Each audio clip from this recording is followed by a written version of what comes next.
ইরানের সঙ্গে চলমান যুদ্ধের প্রতিবাদে ইসরায়েলের বিভিন্ন শহরে বিক্ষোভে উত্তাল পরিস্থিতি সৃষ্টি হয়েছে। রাজধানীর তেল আবিবে অনুষ্ঠিত এক বড় সমাবেশে হাজারো মানুষ রাজপথে নেমে যুদ্ধ বন্ধ ও সরকারের নীতির বিরোধিতা করেন।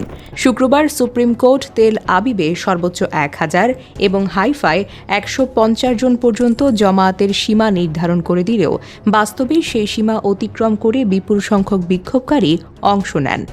আয়োজকদের দাবি, শুধু তেল আবিবে প্রায় 10,000 মানুষ সমবেত হয়। গত সপ্তাহে অবৈধ জমায়েতের অভিযোগে 17 জনকে গ্রেফতার করে কঠোর অবস্থান নিলেও এবারের বিক্ষোভে পুলিশ তুলনামূলকভাবে সংযত ছিল। আদালত পর্যবেক্ষণে জানায়, কেবল নির্ধারিত সংখ্যার বেশি মানুষ উপস্থিত হলেই বিক্ষোভ ছত্রভঙ্গ করা যাবে না, বিশেষ করে নিরাপত্তা ঝুঁকি কম থাকলে। সমাবেশের অন্যতম আয়োজক অ্যালন লি গ্রিন অভিযোগ করেন, সরকার ইচ্ছাকৃতভাবে জরুরি পরিস্থিতি দীর্ঘায়িত করে জনগণকে নিয়ন্ত্রণে রাখছে এবং এর আড়ালে বিতর্কিত আইন পাশ করছে।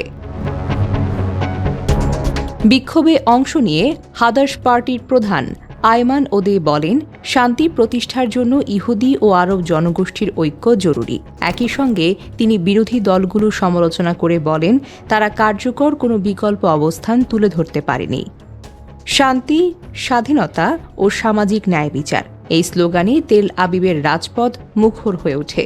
একই দাবিতে জেরুজালেমের প্যারিস স্কয়ার ও হাইফাতেও বিক্ষোভ ছড়িয়ে পড়ে। জেরুজালেমে পুলিশি ব্যারিকেড ভাঙার অভিযোগে 3 জনকে আটক করা হলেও পরে জরিমানা নিয়ে তাদের ছেড়ে দেওয়া হয়।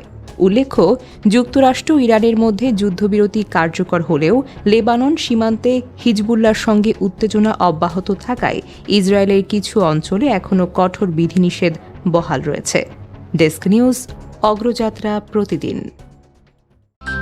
অগ্রযাত্রা প্রতিদিন,